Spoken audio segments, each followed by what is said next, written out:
Welcome to the Near Stillwaters podcast, where we journey together towards clarity and calm in the midst of life's storms. Hi, I'm your host, Susie Lubbers, a wife, a life coach, and a mama to 7 amazing grown children. Having homeschooled all of my children, including my special needs child, I've navigated the challenges of raising them and experienced the bittersweet moments of letting go. This journey has not been about teaching academics, but also about discovering how to find peace and purpose through every season of life. You can learn more about me and my mission at nearstillwaters.ca. In this space, we're dedicated to empowering moms. Whether you're in the trenches of homeschooling, navigating special needs parenting, seeking to rediscover your own passions after years of putting others first, you're not alone. Together, we'll explore strategies to bring clarity into the chaos of motherhood and uncover ways to cultivate calm within ourselves, even while accomplishing the hard things. Each episode will share stories, practical tips, inspirational guidance to help you embrace your journey with grace, resilience, and faith. So grab a cup of coffee, take a deep breath, and let's step into a space of learning and growth.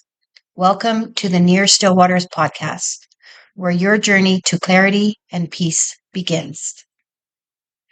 Thank you for coming on with me today. I'm really excited to learn about all your work as a homeschool mom and as an author, actually. So Awesome. Amber O'Neal Johnston journeyed from a cookie cutter approach to homeschooling that left her children feeling unacknowledged and invisible to discovering the magic of using her special sauce to create a culturally rich home atmosphere. She champions diverse books and advocates for watering deep roots at home while spreading wide branches towards others.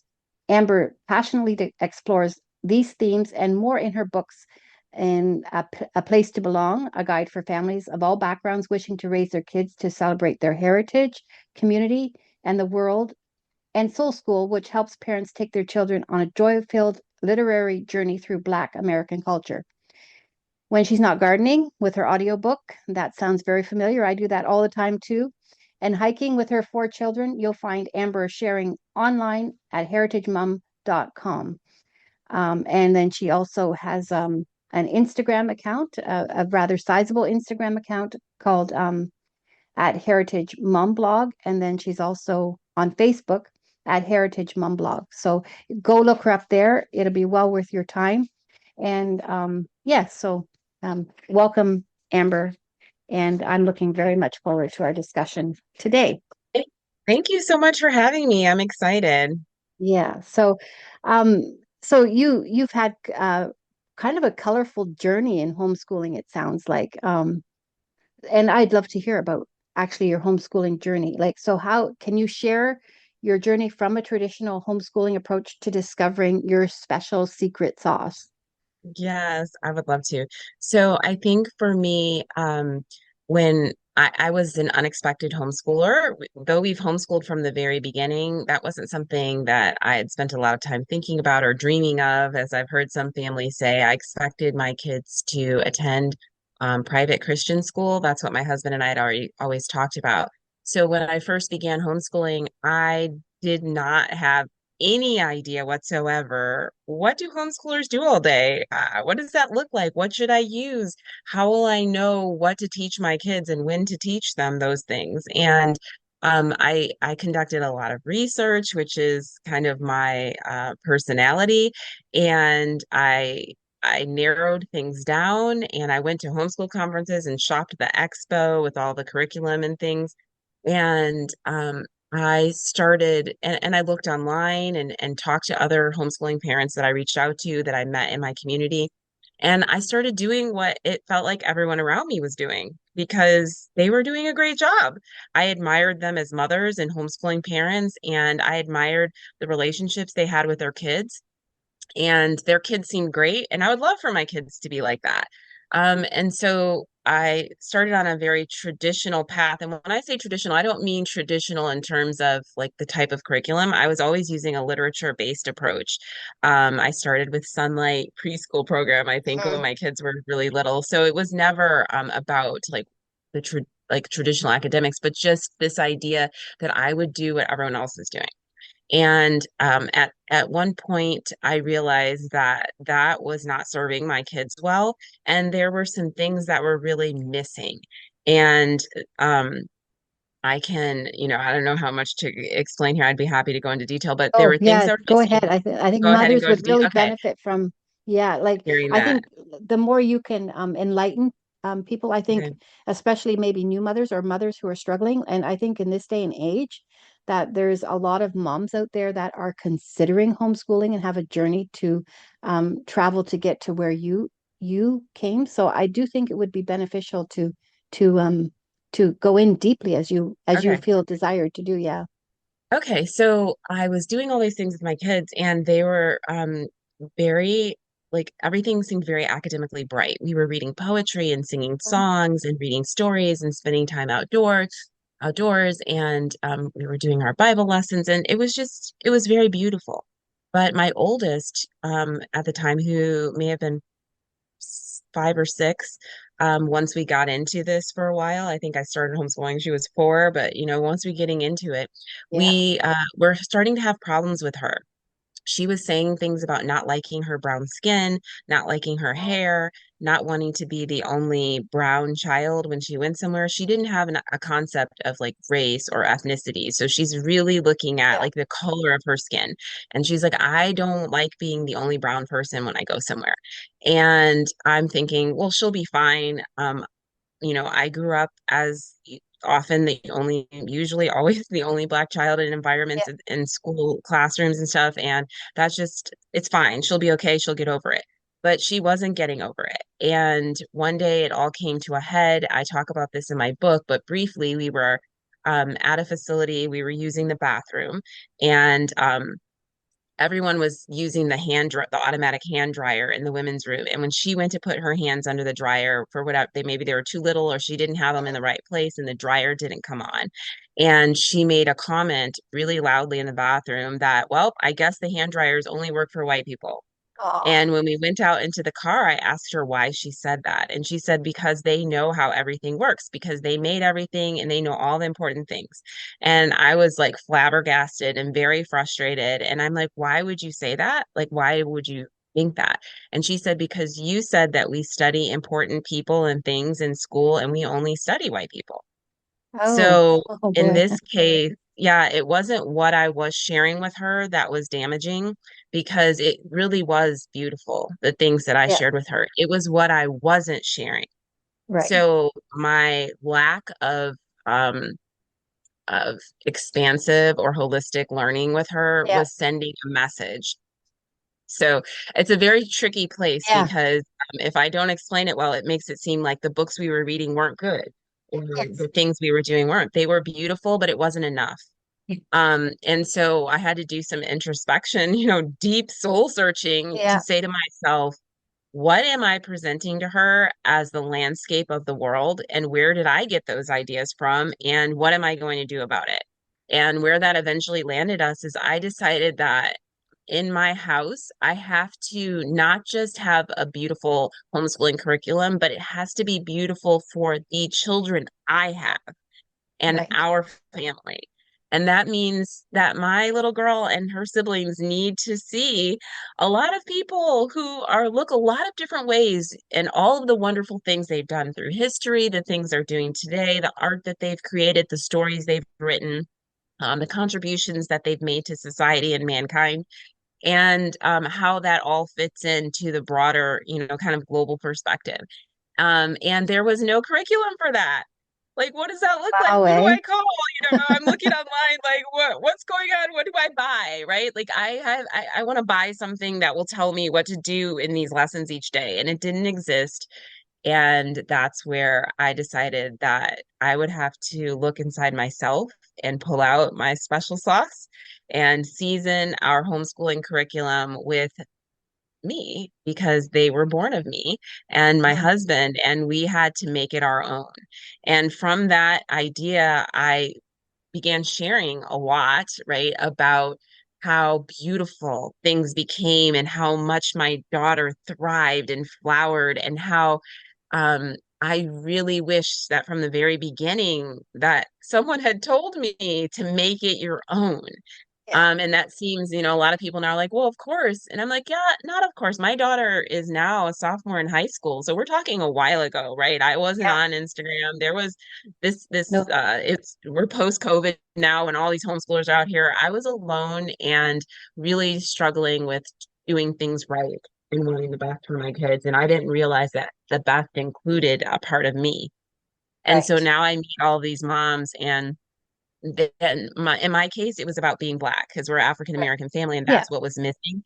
But Yeah. every family has something that makes that family special or different. And um, those things, the mothers need to be empowered to bring up those specificities about your family and about yourself Yeah. and sprinkle those things over your homeschool the same way you do in your kitchen and Yeah. the way you do the style of affection you may give your children or what you guys laugh about in your family, that shouldn't stop when it comes to homeschooling.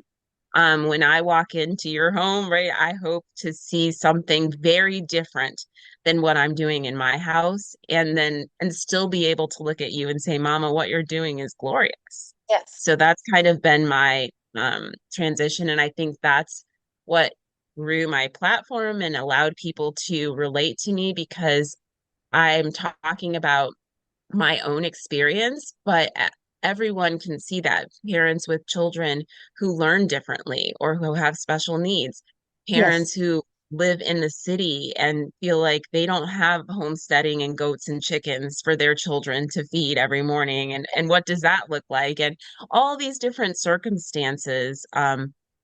I think that people just need to hear that you're doing a good job and that you specifically are an important part of your child's homeschool.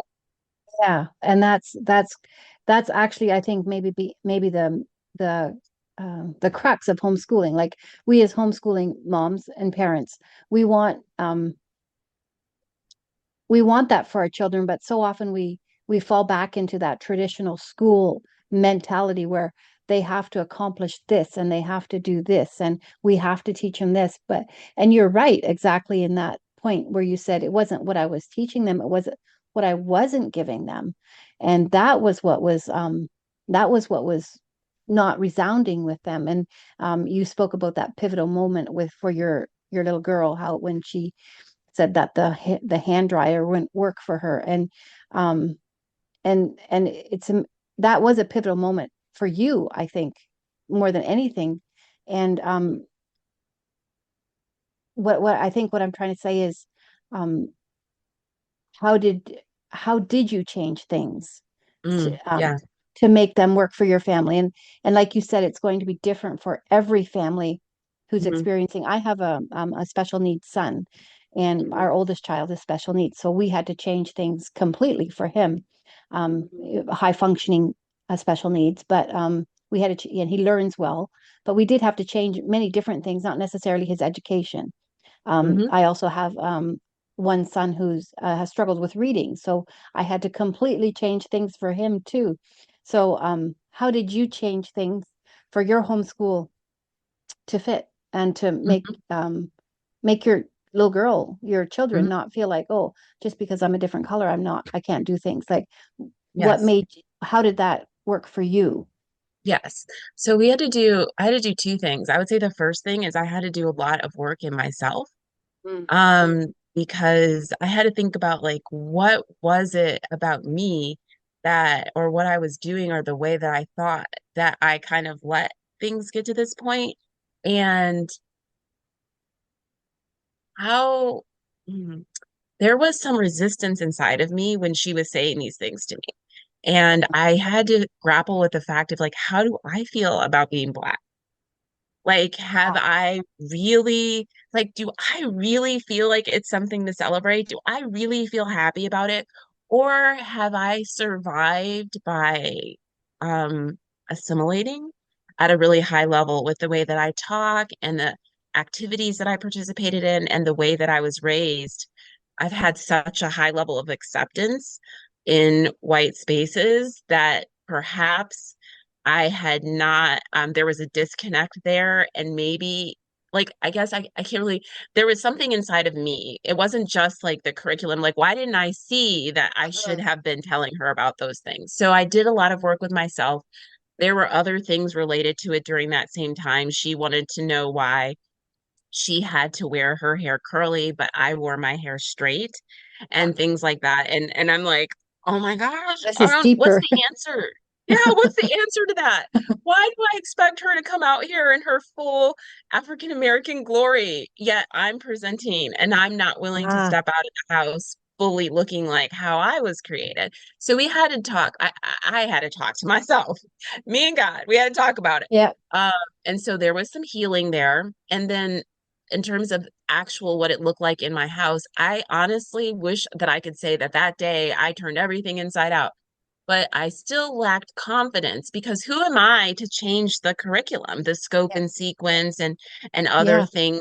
Because what if I don't teach her something that she really needs to know?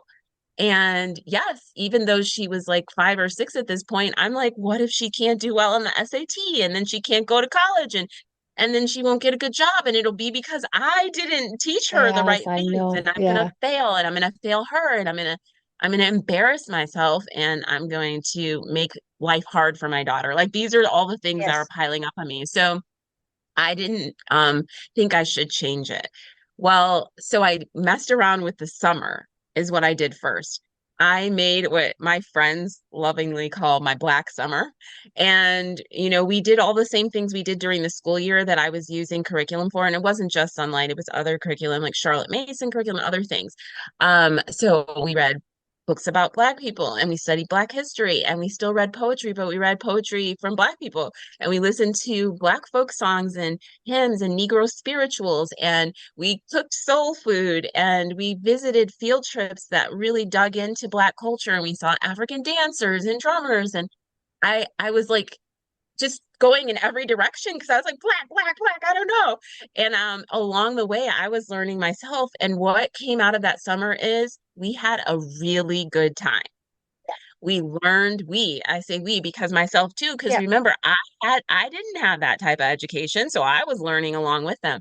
We laughed, we had fun, it felt good, and we felt proud and we were celebrating and it was joyful and it was happy. And after that experience, I realized that I could not withhold that from my kids. I couldn't just do like go back and do what everyone else is doing and then only like keep the summers to yeah, do this. So I started spreading those things from that summer across our whole curriculum. And I feel like I still do that now. I take elements of what other people have created because it's really good. yeah. And I remove some of it and shift it around. And then I overlay that with what I know my family needs. And oh my gosh, it's so good and it's fun. And I think that sometimes we don't talk about that in homeschooling enough. Like it's good to have fun Yeah. as a It family. is. And I think that my family has fun. Yes, and I think that you've hit the nail on the nose there because that is it's crucial. The relationship with your children is crucial in homeschooling because when you develop that relationship, it not only makes learning fun, it makes every day more fun. And when you develop the relationship, they are more willing to take in what you are teaching them too. And if I mean, if there's strife and difficulty in the relationship, and you're not connecting in your relationship, there's a problem, and you need to find out how to fix that problem. And yeah, so having fun, I think, is very crucial to homeschooling. So you of course face challenges when you as you changed, right? Like, and it wasn't overnight, it took time, and you're probably still learning.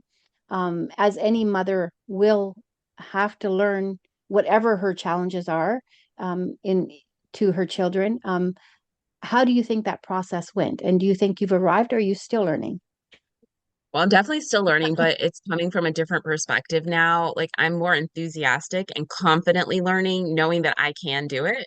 And I'm learning partially to help my children, but now I have actual, genuine, deep interests in the things that we're studying. So Yes.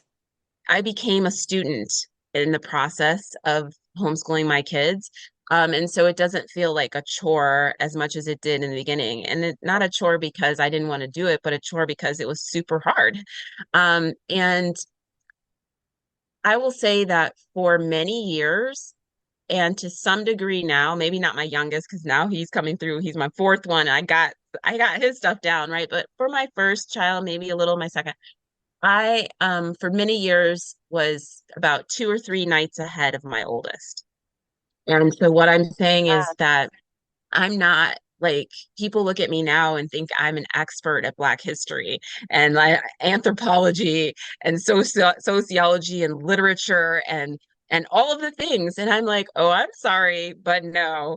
What I am is a very devoted mom. And so I would put these kids to bed and I would get on, and maybe I would want to wish I could just curl up with a book of my own and watch TV or do whatever.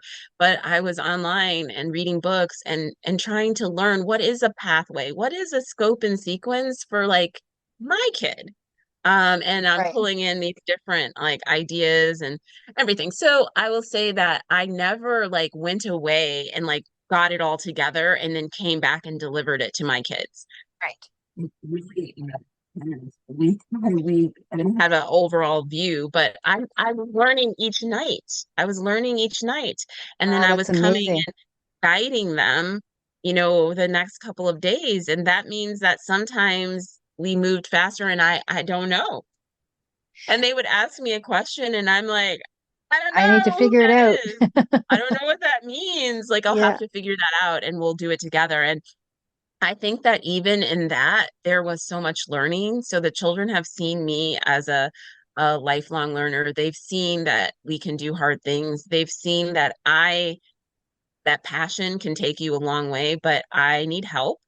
And a lot of times books help us, but I also reach out to people who help us.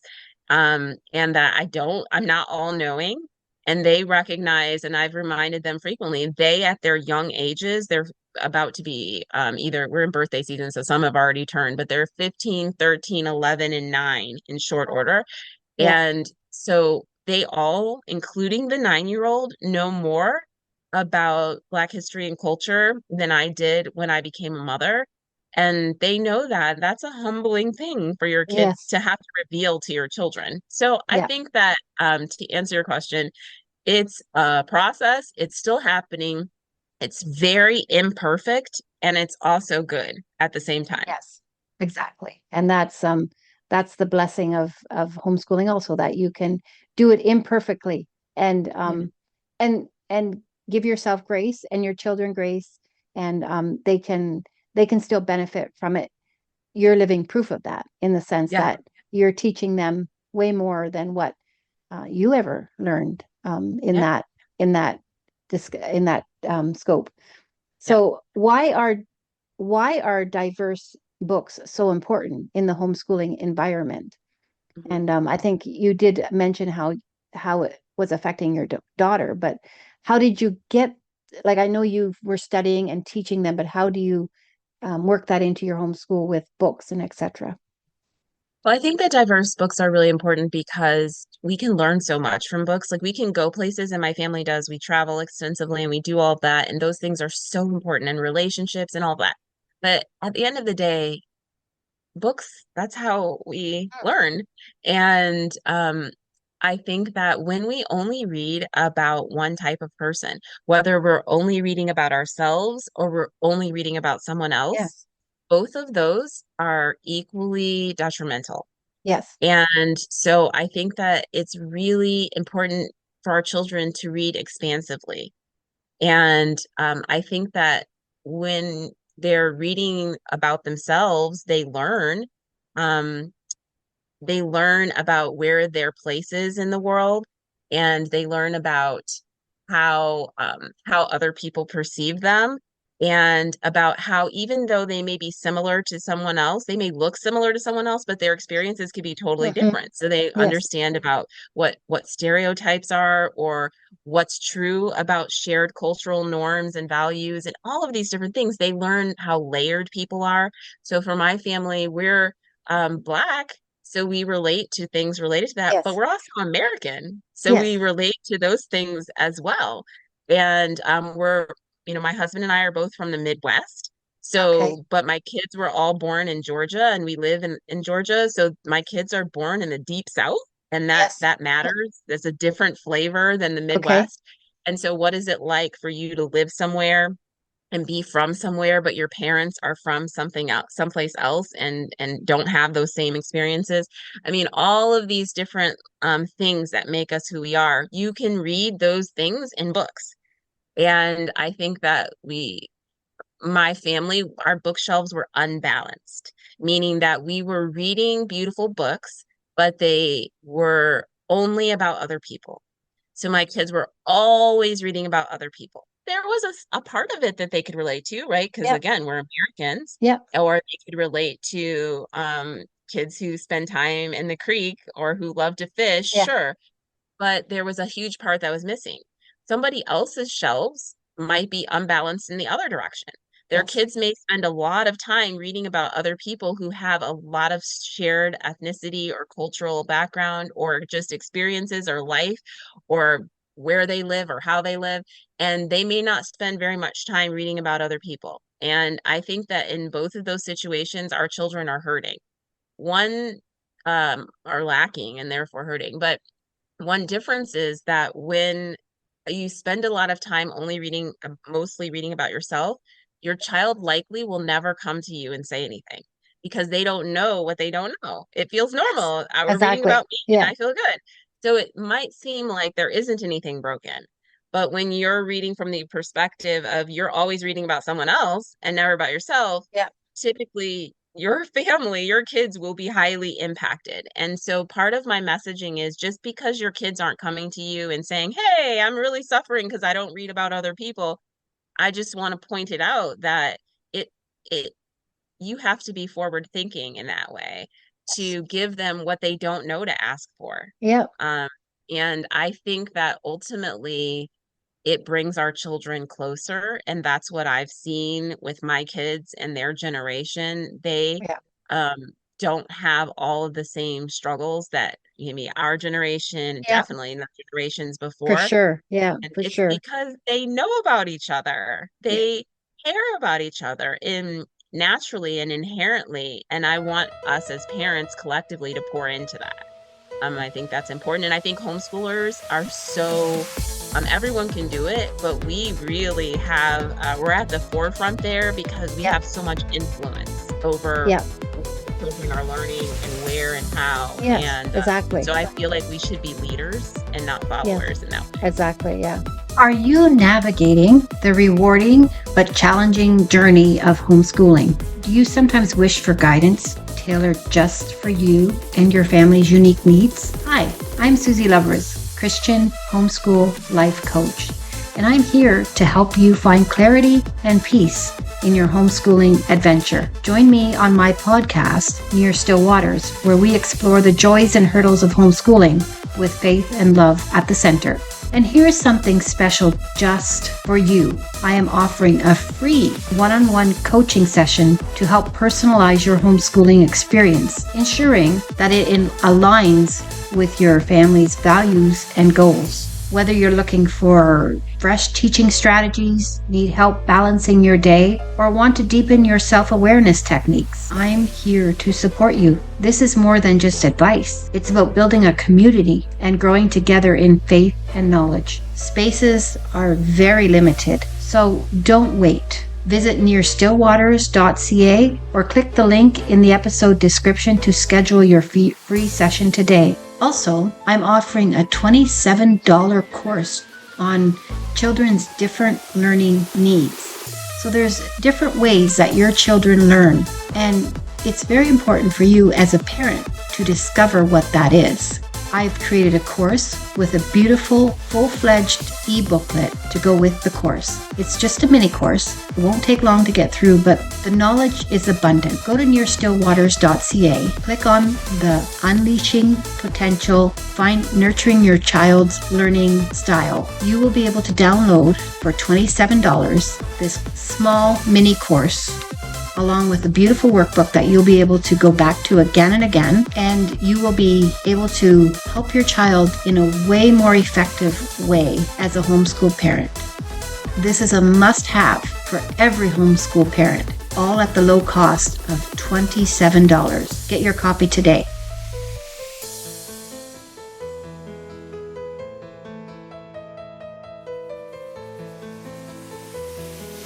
So, can you name some specific books that have been like well taken and well used in your family and included that diversity that you were looking for?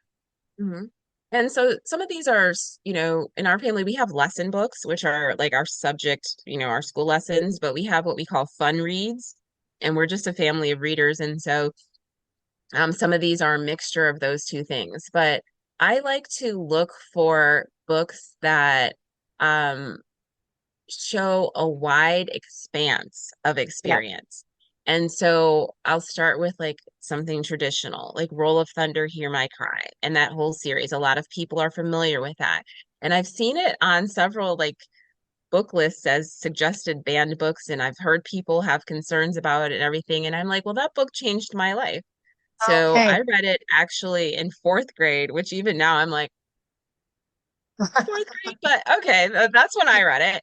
And it opened my eyes to so much. People are like, oh, it's really sad. We shouldn't have kids read it because there's like TJ, he might get lynched. And I'm like, but what about Cassie, who has this family that she loves, and her mom and her dad and her grandparents, and she can depend on them. And they Yeah. sit by the fire and they celebrate holidays, and they have this Together. land that Yeah. means so much to their family. Like it's what you take from it. Yes. Right. And so I think that book has been instrumental.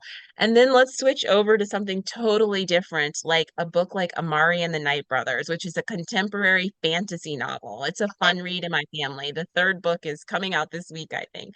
And in this book, this black girl with this big wild hair, she saves the day, and there's a magical world, and there are there's intrigue and mystery, and some her brother's gone missing and all of that. And people would say, well, why are you bringing that up in within the world of homeschooling? Because I believe it's boundary breaking. These books, Yeah. imaginative made up fun things can be have black kids in it too. And we Yeah. get so serious, and we're like Martin Luther King and Harriet Tubman and Yeah. slavery. And it's like those things are so important. And this is Yes. not to denigrate that, but like, is that it? No, And there's so yeah. there's more, right? Yeah.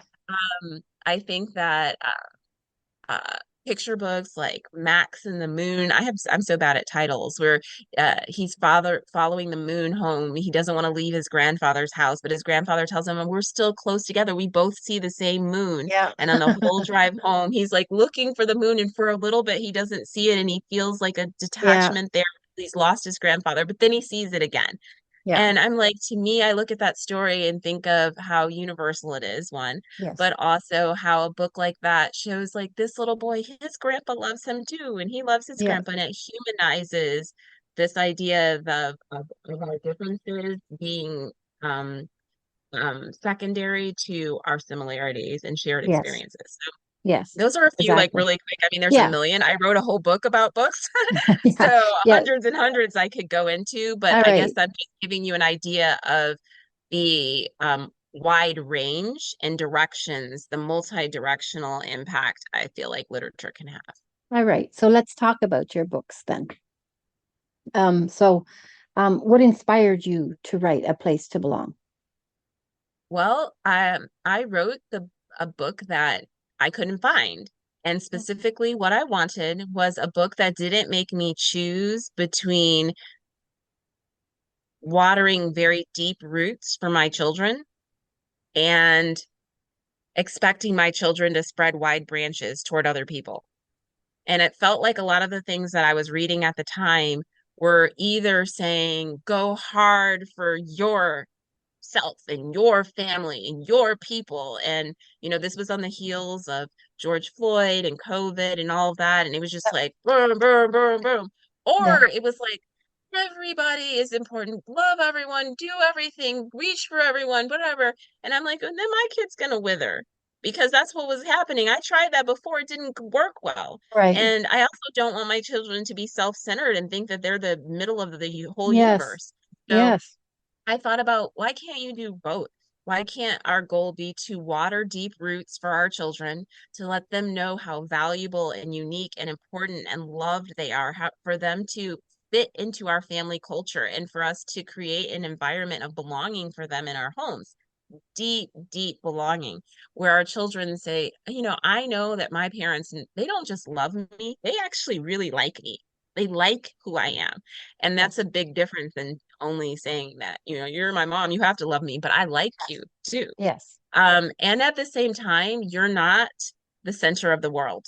You're not the Mhm. only person here. You're not the only child with an important story. You're not the most important person. We are not the most important family or the most important country or any of those things. There are other people, and they also have great, beautiful, important stories that we need to listen Mhm. to, and they're also valuable.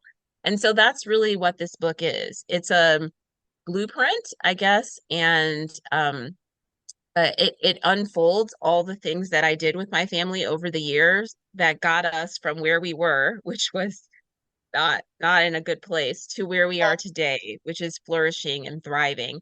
And it kind of walked people through, because I can tell you in a few sentences on this podcast, but it was years of work. Yes.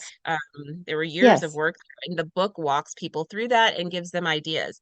And another thing about it, I wanted to write a book for everybody, because if you can recall, during that time, there were a lot of books coming out about what white people should do, and a lot of books coming out with what Black people should do, and BIPOC people and all these different things. And I was Yeah. just like, I want to focus on the kids, and our kids are all growing up together, so they don't like grow up as Yes. like white kids over here and Black kids over here, and Yes. non-white, non-Black people here. I mean, it was all this stuff. I was like, I just want to talk about the kids.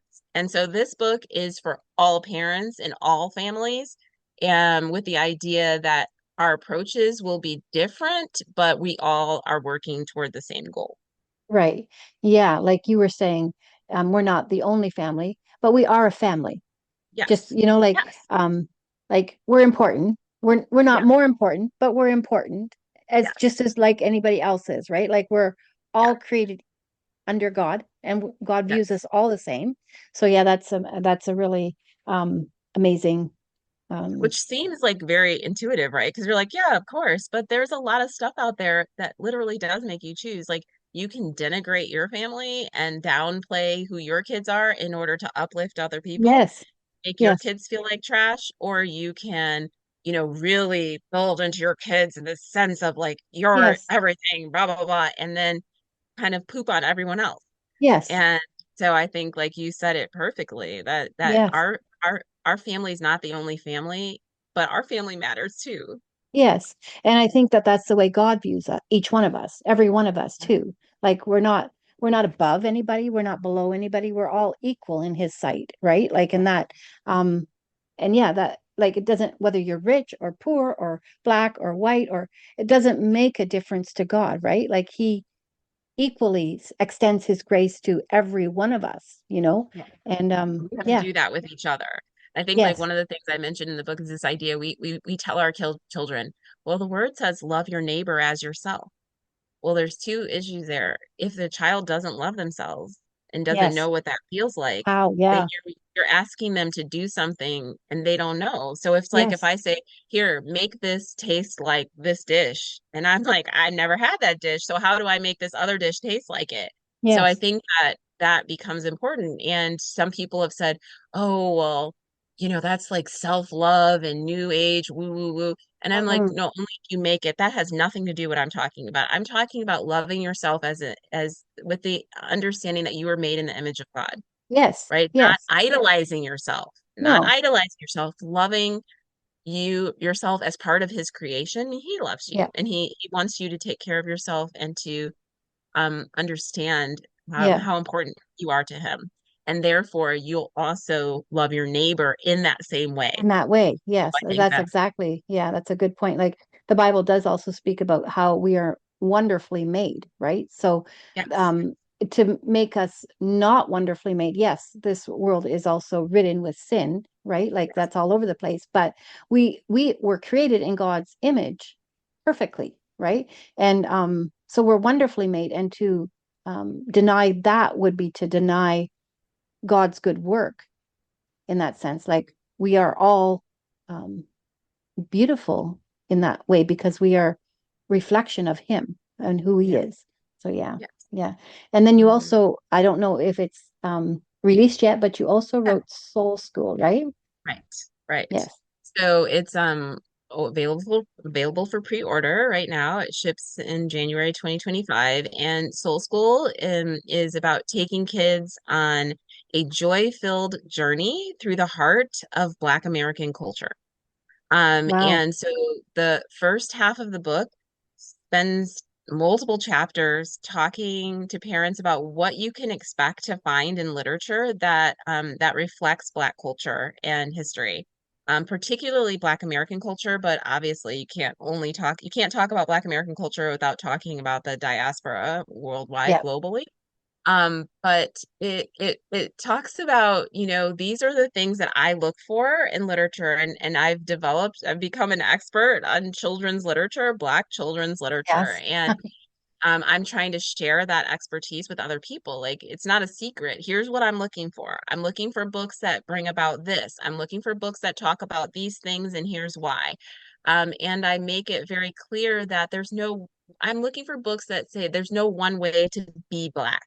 Yes. Right. So I'm looking for artsy fartsy kids in books, and I'm looking for super nerdy kids, and I'm looking for beautiful displays of family affection. I'm also looking for realistic views of brokenness and how it is redeemed, how that brokenness is redeemed. I'm looking at Black history, but also Black achievement.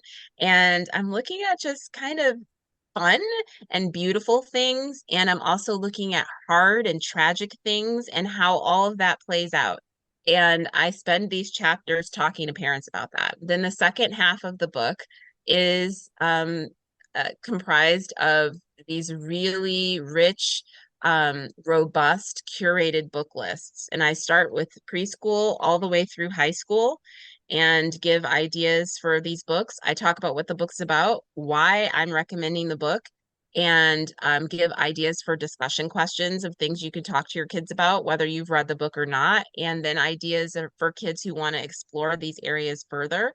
And then I have something called second helpings. It's like if your kid liked this book, I know they will, then they're also probably going to like these other two second helpings. Another helping, I talk a lot about Charlotte Mason mom, so I talk a lot Yeah. about the feast and spreading the feast. And so this idea of second helpings is that you're spreading this feast for your child, and sometimes they want more of something, and you would Yes. give them a second helping of that. Yeah.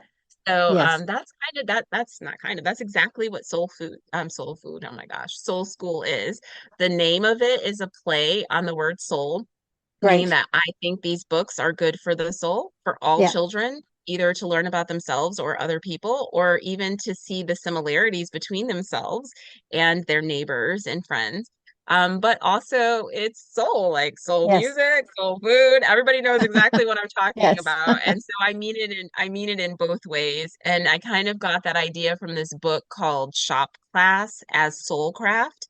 Okay. And in that book, the guy, he's a PhD, but he also owned a motorcycle repair shop. And he talks about the value of working with your hands and how making things is, Yeah. good, like shop class, like make that class where you make things. It's not an academic course in any school, but it's soul work. And Right. so it's kind of that idea. This literature is like that for me as well. Well, that's really cool. Um, why did you go, would you ever consider making a curriculum Mm, I since you have know people so have much asked me. knowledge? I know people have asked me so many times. I think I would consider it, and I think that's a really meaty project that I'd love to dig into, but I need to get my younger kids older, Yes. further through. Yeah, like you And can only do so much. Yeah. Like I writing think two that books while you're homeschooling is oh, unbelievable already. And I can imagine like I can just hear all the research that went into it. And like you've really researched every detail of it. It's just yeah. amazing. And yeah, that you have put the effort and time into that. So congratulations. And I Thank hope you. it goes really well for you. Thank Um, you. So how can how would you suggest that homeschool families create um, a strong sense of community while honoring their own individual background? Yeah. Well, this is hard because geography really matters in this situation. Mhm. I can say what someone should do, but I travel all around the country speaking at different conferences and events, and I recognize when I'm in a town, sometimes I look around and I'm like, oh, Toto, we're not in Kansas anymore. Like, there's Yeah. no black people here, right? Like, they don't live here anywhere. And I'm like, hello, everybody. I know you guys don't see people like me very much. But so I recognize that I can't just say, well, just go out there and get involved in diverse community because it depends on where you live. But I think that, you know, in the first book, A Place to Belong, I talk about this quote from Eli Gerson. He is a actually unschooling proponent who coined this term world schooling. And when we think of Yeah. world schooling, we think of going out around the world and doing school in other countries. And that is generally, yeah, that's what that means. But he said, he came up with the word and he said that's not all it means. He said you can world school at your house. Yes. So he's saying world schooling is a state of mind. It's where you're pouring in and integrating yourself with the world around you. And so I think that to the degree that you can get out of your house and meet people who have different stories, who have different experiences and also things you have in common, right? So I'm not suggesting we just spend all of our time with people who have nothing in common with just for the sake Yeah. of checking the box.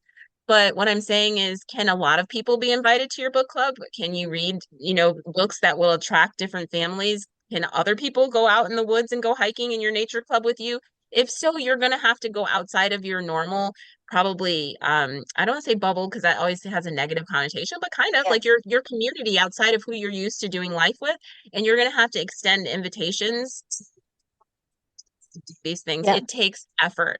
And I talk about that in the book. Like, you can't just say, like, I really wish my kids had diversity in their lives. Girl, you have to go find it, right? Yeah. Even me, I had to go find that. It's not going to just fall Yeah. in your lap unless you live in a very specific area. But I think that you also can do it by the restaurants your kids go visit and the food and cookbooks you do. Like, I know my kids loved, we went through this Puerto Rican Yeah. cookbook. We never ate so good in our whole lives. Yeah. And I had never had any of that food before. So it's like the films you watch and the things you talk about with your kids and the field trips you go and when you're out of town visiting relatives, what you do while you're there and take advantage of your hyper local community and also allowing your children to go deeply with people that you do have a lot in common with Yeah. and so I think to learn from them as well. So I guess that's obviously all my answers are long because I don't have a Yeah. problem talking. No, that's good, um right? That's good. but that's, yeah, it's something that it's a way of life. You're just going to have to reach for it in every Yes. direction. Yes. So, you've um done everything you can do to create a diverse community within your homeschool. What do you hope your children will take away from their homeschool experience? Yeah. Obviously, what you don't feel that you had as much as what you would have liked to. Mm-hmm. I want my children to take away this idea that um, live vibrantly. Don't live in fear, but live vibrantly in a state of confidence of who you are and whose you are, and be an active participant in this life, in society, in community. Be the person that builds bridges. Be the person that pulls people along. Be um don't just be loud like a clanging cymbal because that doesn't really No. help, Hmm. but be vivacious and Yeah. intentional and be willing to do the work. Also, I want them to know about like self-care and self-soothing. Like while you're out there doing the work, also take care of yourself. Eat a Yes. good meal, play in your garden, listen to the Yes. great books, have fun with friends. Like I don't want my kids to feel like they're supposed to be some type of warriors that go out there and No. fight dragons all day. But Yes. I think like this balance, I want them to look at our homeschool and say, my mom did what she could to show us the good life that the Lord has bestowed upon us. And at the same time, she always spurred us on to help other people in any ways that we could. Yeah. And if they walk away with that, my kids, you know, my opinion, my kids are fine with math. They're gonna know Yes. how to balance their checkbooks and do all the things that they need to do in terms of math, and they are well versed in history and the science experiments, though lacking, I think are fine that we've done. Like I think they're good there, and I'm really more focused on who they're going to be when they leave my home. And I think that our kids are, it's hard to be a kid Yes. right now. It It's is. really It's hard. very hard. Yeah. And I'm sure every generation says that, but the internet and the Yeah. apps and all the So just much, eh? constant inundation, so Yeah. much. And if they can just walk away feeling like we we we lived well Yes. and we were loved, Yeah. and we want And bring to that be into their loved. life, right? Like as in bring that Yes, into their future, that comes with them. Yeah. yes, Like it's often what I say to my moms that I coach is like, um, you don't want them to learn just in your home. You want to teach them the love of it so that they will yes, continue to learn past the 18 years that you have them. And yes, that is true success as a homeschool mom. And if you can give them all the values that you feel that they will make them succeed in life, those are the things that will um, push them forward because life is hard and like you said, it's going to get harder for our yeah, children. At least I yeah, firmly believe that. And if you can create those values and that and look back where it was always good and safe, then yeah, that will affect. That's the victory of the homeschool yes, mom. Yes, yeah. yes. So how has your faith influenced your homeschool journey? Hmm. I would say in two core ways. One, because this idea of we haven't had to separate like secular from sacred. And we've been able to raise the kids in an environment like I don't have to use curriculum that's like if the man carried 3 crosses up the hill and this man carried 5 crosses up the hill, how many communion cups did he end up with? You know what I mean? Like I don't care for curriculum like that. No. I never had to do that because math is sacred and science is sacred and cooking dinner is sacred and hospitality is sacred. And when we go to co-op, it's sacred. And I've been able to have that type of life with the children. And I think that's been the biggest influencer. I mean, I grew up with like church on Sundays, and that's like sacred. And then the other days of the week, it's like school and like Yeah. non-sacred, Right. secular thing. And so I really think that that's been the most influential. And then the other thing I think is the ability to maintain joy even when I see things that aren't going right, or I made a mistake in my homeschooling, or I wish that I could go back and Yeah. I can't go back, and all those things because I recognize that Charlotte Mason says this as well, but I already felt this way, but reading what she wrote made me like her Yes. stuff rather than it telling me this for the first time. But really the Holy Spirit guides our children. That is the Yeah. ultimate teacher, the supreme educator, she called it. And so my faith has allowed me not to go crazy when things aren't right. I can't make it perfect. We have Yeah. holes, we have gaps. I've yelled. I've Yeah. I've I've been unfair. I've done Yeah. all kinds of messed up things, but I still feel joyful about my homeschooling, experience, and I wouldn't change the idea of homeschooling. And I encourage other people in their paths because I know that God can fill all gaps. And if I didn't know that, I think I would be a worrywart because there are a Yeah. lot of gaps. Yeah. So yeah, and I think that's God's enabling grace too, that He allows us um to see that we are full of gaps and difficulties, and our children are too. Like there's not one of us that is perfect, right? And but yet to maintain joy and peace and grace in that circumstance is a blessing in that sense. Yeah. Yeah. Do you have anything that you would like to add? I try to keep these about an hour or so, Yeah. but I know that you have a lot to say, and Mhm. I'd like you to um, say that now if you can.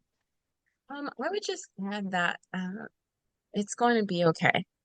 Yes. And one of the things that I get the most from my travels and work with moms, just like it's hard for kids right now growing up, moms are struggling. They're struggling with mental health and marriages and friendships and loneliness and overexertion and perfectionism and family drama and all of the things. Just because you've chosen homeschool doesn't mean that you're immune from the highs and lows of life. And if I could come to each house and give you a hug and cry or laugh with you, I would, but I can't. And so instead, I have my cup of tea here, and I hope you grabbed yours while you're listening. And I just want to say that it's going to be okay. It really will. It's going to be okay. Yeah, well, that's actually beautiful, and I think many moms need to hear that. And it's a blessing to have you to say that to them. So, thank you very much for coming on today. I think it's been we've spent a really good hour together, and I think that what you've had to say and our discussion can be helpful to a lot of moms that are struggling in different situations. And so, thank you very much for coming. Yeah, thank you so much for having me.